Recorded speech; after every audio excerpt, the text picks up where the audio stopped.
Let us examine how to allocate data into buckets or groups and utilize columns from examples to automate the process. So we have a movie database that contains information such as the budget rounded up to the nearest thousand, the actor's name, the language and ratings. Our task is to analyze this data and allocate it into different groups or categories based on the information provided. So we need to group the actors based on their budget. The first group called low should include anyone whose budget is up to 5000K.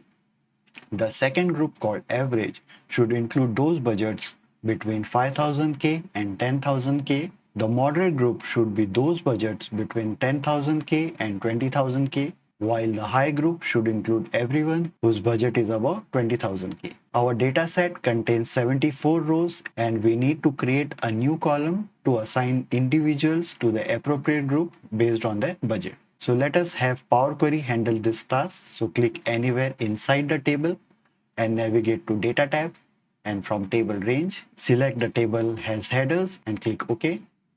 Here we are going to use column from examples. So first we have to think about which column the example should be based on. It is basically just the budget column. So I'm going to highlight this, go to add column, column from examples and from selection. In this column, I can input my groupings. For instance, if I want to put 100 in the low category, I can click and start typing. The second example would be categorized as average. Still, the Power Query has not picked up the pattern, so it requires a few more examples. So let us give a few more. Let us look for someone in the next category. So any value from 10,000 to 20,000 would be moderate. So let us search one. Moving on, let us find someone in the next category. So 31,115 belongs to high category. Let us quickly examine the formula. It appears to have three categories, including one that is not easily visible. However, I think it is okay to proceed with it and then check the formula over here. So as you can see, I have some threshold setups over here, but they don't match the ones I actually need. Initially, the thresholds were set high and anyone above 31,115, which was the example I provided, was considered high. Those who were above or equal to certain numbers were classified as moderate. I used some examples to determine the threshold for each group. The best part is that I have access to the formula and I can manually adjust the numbers as per my liking. So I relied on column from examples to do the heavy lifting for me, and then I can make adjustment to customize it. So let us customize our formula as per our requirement. So high is above 20,000, then moderate is greater than 10,000, average is greater than 5,000, and anything below 5,000 falls under low category. So this seems to be perfect. Let me click anywhere outside the formula bar. You can also check the formula by filtering it. So if you filter on high, let us see whether it falls under the threshold. So it seems to be correct. Let us check the low category also.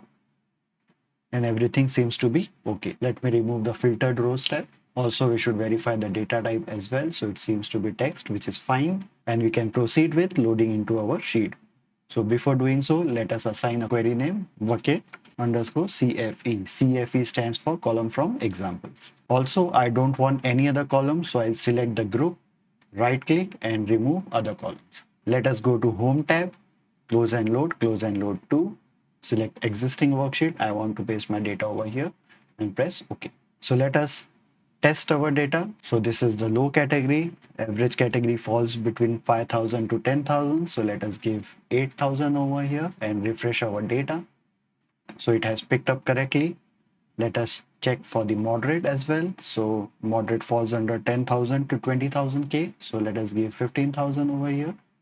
Again, refresh the data. So it is picking up correctly. Let me change this to 100 again. So column from examples can do the heavy lifting for you, and you can just make minor adjustment and tweak the formula.